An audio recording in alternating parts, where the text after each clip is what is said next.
Humans walk through life assuming we are the authors of our own stories. We make choices, we face conflicts, and we drive the plot forward. In the science fiction of James Rumpel, that sense of agency is a complete mirage. Our free will is heavily constrained by unseen forces. Take his story Infinite Loop. A man named Alan wakes up in a locked beige room. Driven by a desperate need to escape, he painstakingly pries up the floorboards, tearing his fingers to shreds to dig a tunnel out. Alan is an NPC, a digital asset stuck inside a crashed virtual reality game called Zombie Slayer that reboots every few seconds. His heroic struggle is a software glitch. Then there is Mark, the protagonist of God Power.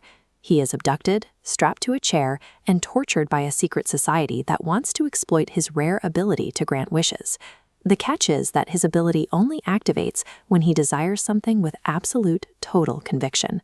Under the stress of torture, the only thing Mark truly desires is to be rid of the power entirely, canceling out the very agency his captors are trying to exploit.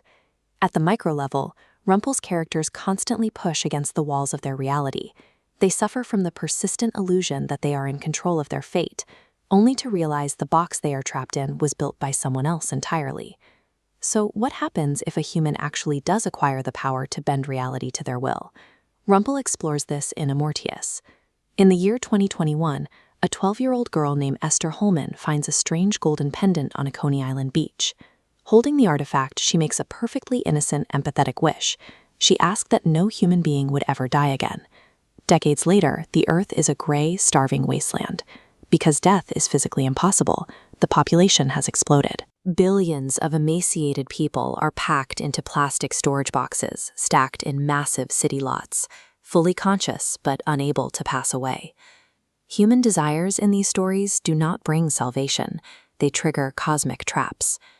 If our own actions are this powerless or this destructive, we have to ask what is actually running the universe. To answer that, we have to zoom out from the Earth entirely, shifting our perspective to the macro level of the galaxy. In Have Raygun Will Travel, a young environmentalist and rising politician named Thomas Bauer takes a solitary camping trip in Wisconsin to clear his head and prepare for his ambitious career. An alien assassin named Torad Miver watches him through a scope, waits for Thomas to climb a boulder, and shoots him with an anti-gravity field, casually staging a fatal fall to alter the human timeline. The motive for this assassination has nothing to do with Earth's politics.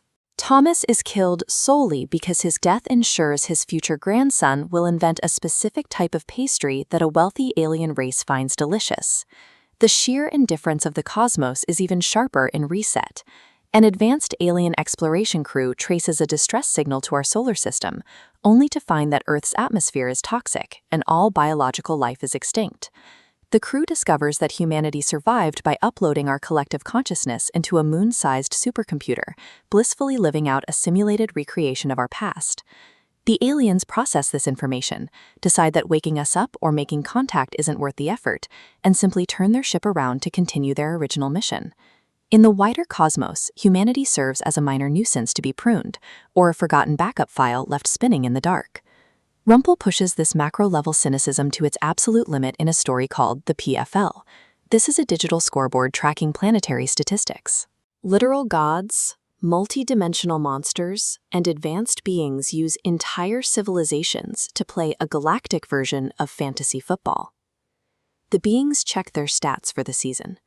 Earth is struggling terribly, dropping into the red elimination zone because of our low scores in military strength and space exploration. If a planet is eliminated, its population is completely wiped out and rebooted. Earth avoids total annihilation at the last second because the computer awards us high points in the artistic creativity category, specifically because we produce a lot of superhero movies.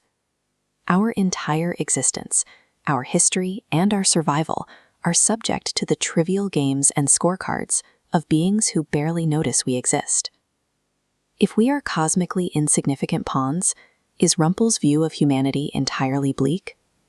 Rumpel's characters find stability through personal connection.